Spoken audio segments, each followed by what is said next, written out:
السلام علیکم ورحمۃ اللہ وبرکاتہ۔ امید ہے میرے عزیزو آپ خیر و عافیت سے ہوں گے۔ آج ایک لمبے عرصے کے بعد تقریباً 2 ہفتے کے بعد آپ کی خدمت میں حاضر ہوا ہوں۔ اللہ تعالیٰ سب کو خیر و عافیت کے ساتھ رکھے۔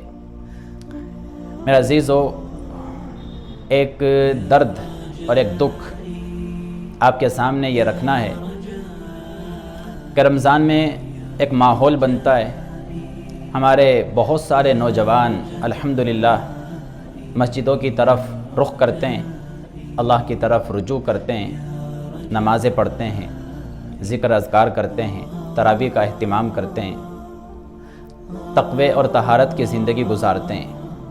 یہ بہت بڑی نیکیاں ہیں، لیکن اچانک سے عید کا چاند دیکھنے کے بعد جیسے ہی ہمارا ماحول ذرا چینج ہوتا ہے تو ہم خود بھی چینج ہو جاتے ہیں۔ حالانکہ ماحول کے اعتبار سے ہمیں چینج نہیں ہونا چاہیے، ایسا نہیں ہونا چاہیے کہ ہوا ہو جدھر کی رخ ہو ادھر کا، ایسا نہیں ہونا چاہیے، لیکن ایسا ہوتا ہے کہ جب ہم عید کا چاند دیکھتے ہیں، عید کا چاند دیکھنے کے بعد ہمارے وہی نوجوان جو مسجدوں میں نظر آتے ہیں، پھر ہمیں کسی اور مقام پر وہ نظر آنے لگتے ہیں۔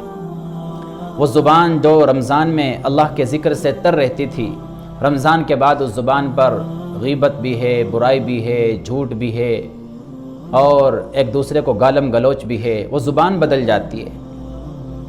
رمضان میں وہ کان جو اللہ کی نافرمانی سے ہم نے روک کر رکھے ہوئے تھے، وہ کان بدل جاتے ہیں، زبان بدل جاتی ہے، نگاہیں بدل جاتی ہیں، دل کے خیالات بدل جاتے ہیں، ہم سب کے سب سر سے لے کر پاؤں تک سارے بدل جاتے ہیں۔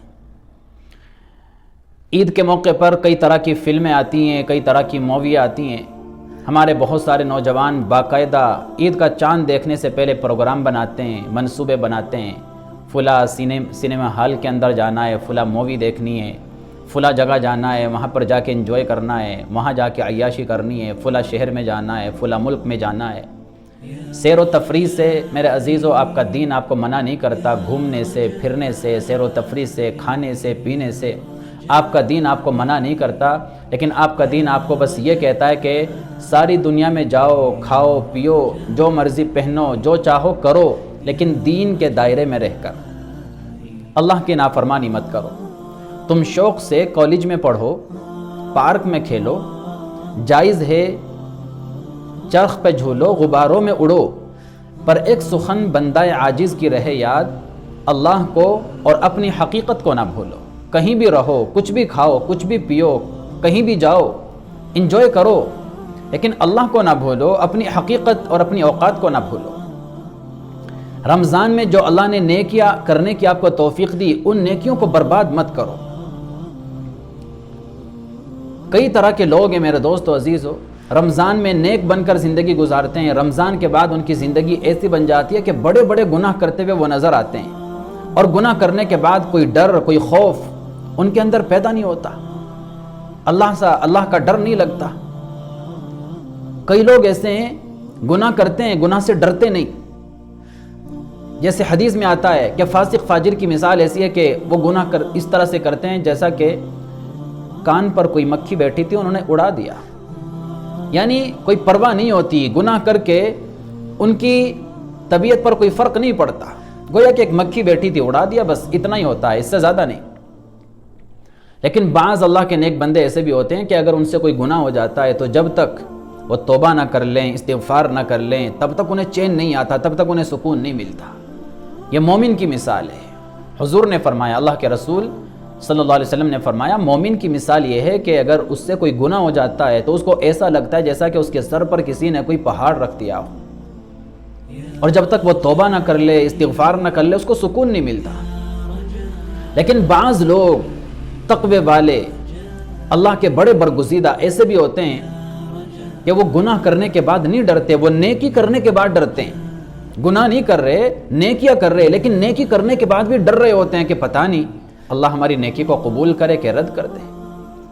یہ چیز اللہ تعالیٰ کو مطلوب ہے میرے عزیز، یہ چیز اپنے اندر پیدا کریں کہ ہم گناہ کرنے کے بعد ڈرنے والے نہ بنیں، نیکی کرنے کے بعد ڈرنے والے بنیں۔ اس مقام تک اپنے آپ کو لانے کی ضرورت ہے۔ گناہ کرنے کے بعد تو ایک شرابی بھی ڈر جاتا ہے، آج نہیں تو کل ڈر جاتا ہے، جلد نہیں تو دیر سے صحیح لیکن ڈر جاتا ہے، ایک نہ ایک دن اس کے اندر ڈر پیدا ہو جاتا ہے۔ یہ کمال نہیں، کمال تو یہ ہے کہ نیکی کرو اور نیکی کرنے کے بعد اللہ تعالیٰ کا ڈر لگا رہے کہ پتہ نہیں اللہ تعالیٰ اس نیکی کو اپنے یہاں قبول بھی کرے گا کہ رد کر دے گا۔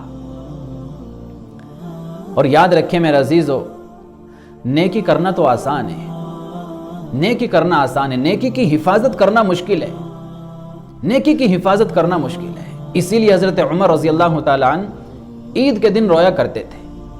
لوگوں نے پوچھا حضرت آج عید کا دن ہے، لوگ خوش ہیں، سویاں کھا رہے، گھوم رہے، پھر رہے، عید منا رہے اور آپ رو رہے ہو؟ تو بڑا عجیب جواب دیا آپ نے، فرمایا دیکھو میں اس لیے رو رہا ہوں، اللہ نے رمضان میں جو نیکیاں کرنے کی توفیق دی، پتہ نہیں اللہ میری ان نیکیوں کو قبول بھی کرے گا کہ رد کر دے گا۔ یہ صحابہ کا حال تھا میرے عزیز۔ صحابہ کرام 6 مہینے پہلے رمضان کا انتظار کرتے تھے اور رمضان کے بعد 6 مہینے تک اللہ سے دعائیں کرتے تھے، اللہ تو نے جو کچھ نیکیاں کرنے کی توفیق دی ان کو اپنی بارگاہ میں تو قبول فرما لے۔ یہ صحابہ کا حال تھا۔ اور آج ہمارا حال یہ ہے کہ عید کا چاند دیکھتے ہیں، عید کا چاند دیکھتے ہی ہم بدل جاتے ہیں، ساری نیکیاں برباد کرنے لگتے ہیں، مختلف شہروں میں جاتے ہیں، انجوائے کرتے ہیں۔ اللہ معاف فرمائے، اللہ معاف فرمائے۔ بعض ایسے رمضان میں شراب چھوڑ دی، رمضان کے بعد پھر اسٹارٹ ہو گئے، رمضان میں غیبت چھوڑ دی، رمضان کے بعد پھر اسٹارٹ ہو گئے، رمضان میں مووی دیکھنا، فلمیں دیکھنا چھوڑ دیا لیکن رمضان کے بعد پھر اسٹارٹ ہو گئے۔ گویا کہ ہم نے رمضان میں نیکیاں کر کے معاذ اللہ پر کوئی احسان کر دیا ہے یا کوئی جنت کا سرٹیفکیٹ حاصل کر لیا ہے کہ بس رمضان میں جو کرنا تھا کر لیا، جنت کا سرٹیفکیٹ ہم نے حاصل کر لیا، اب تو ہم آزاد ہیں، جو چاہے کرتے پھریں۔ نہیں میرے دوستو عزیزو، یہ تو اللہ کا کرم ہے، اللہ تعالیٰ نے آپ کو توفیق دی، اللہ کا کرم ہے۔ کئی لوگ تو ایسے ہیں کہ رمضان میں بھی اللہ انہیں توفیق نہیں دیتا، انہیں پتہ ہی نہیں چلتا کب رمضان آیا، کب گزر گیا، کب عید آئی، کب گزر گئی۔ رمضان کا مطلب کیا، روزے کا مطلب کیا، تراویح کا مطلب کیا، انہیں پتہ ہی نہیں، بس ایسی زندگی گزر جاتی ہے، صبح ہوتی ہے، شام ہوتی ہے، زندگی یوں ہی تمام ہوتی ہے۔ تو نیکی کرنا تو آسان ہے لیکن نیکی کی حفاظت کرنا بہت مشکل ہے۔ تو جو نیکیاں اللہ تعالیٰ نے آپ کو کرنے کی توفیق دی ان کی حفاظت کرو میرے دوستو، ان کی حفاظت کرو۔ اللہ کے رسول نے فرمایا ایک چھوٹا سا عمل بھی کرو تو پابندی کے ساتھ کرو، پابندی کے ساتھ کرو۔ اور عبداللہ ابن عمر سے رضی اللہ تعالیٰ عنہ اللہ کے رسول نے فرمایا عبداللہ دیکھو تم فلاں بندے کی طرح مت بننا جو راتوں کو جاگا کرتا تھا، عبادت کرتا تھا، لیکن اب اس نے راتوں کو عبادت کرنا چھوڑ دیا، اس کی طرح تم مت بننا۔ تو میرے عزیزو، جو کچھ اللہ نے رمضان میں نیکیاں کرنے کی توفیق دی، اب ان کی حفاظت کرنا یہ ہماری ذمہ داری، ان کی حفاظت کرو۔ اور جو اعمال اللہ نے رمضان میں کرنے کی توفیق دی ان کو پابندی کے ساتھ کرو۔ رمضان میں نماز پڑھی، اب پابندی کے ساتھ نماز پڑھیے پورا سال۔ رمضان میں صدقہ دیا، اب پابندی کے ساتھ صدقہ دینے کا اہتمام کرے پورا سال۔ رمضان میں قرآن کی تلاوت کی توفیق ہوئی، اب سارا سال قرآن کریم کی تلاوت کا اہتمام کریں۔ رمضان میں اپنے آپ کو گناہوں سے بچا کر رکھا، اب ارادہ کریں کہ سارا سال اپنے آپ کو گناہوں سے بچا کر رکھیں گے۔ یہ ہے میرے عزیزو، یہ علامت ہے اس بات کی کہ اللہ تعالیٰ نے رمضان کی نیکی آپ کی قبول فرما لی۔ نیکی کی قبولیت کی ایک علامت یہ بھی ہے کہ ایک نیکی کے بعد اللہ تعالیٰ اس نیکی کو بار بار کرنے کی توفیق دے، تو یہ علامت ہے اس بات کی کہ گزشتہ کی نیکی اللہ نے آپ کی قبول فرما لی۔ اور آخری بات یہ یاد رکھیں، ہم اپنی طرف سے کچھ بھی نہیں کرتے، جو کچھ ہم کرتے ہیں اللہ کی توفیق سے کرتے ہیں۔ ہمارے دل میں طلب ڈالنے والا وہ، خیال ڈالنے والا وہ، جذبہ ڈالنے والا وہ، توفیق دینے والا وہ، اگر وہ توفیق نہ دے ہم کیا کر سکتے ہیں؟ میری طلب بھی انہی کے کرم کا صدقہ ہے کہ قدم اٹھتے نہیں اٹھائے جاتے ہیں۔ اس لیے اللہ سے توفیق بھی مانگے کہ اللہ تو نے جو نیکیاں ہمیں رمضان میں کرنے کی توفیق دی، اللہ سارا سال ان نیکیوں پر تو جمنے کی اور بار بار ان نیکیوں کو کرنے کی توفیق عطا فرما، اور گناہوں سے تو ہماری حفاظت فرما۔ السلام علیکم ورحمۃ اللہ وبرکاتہ۔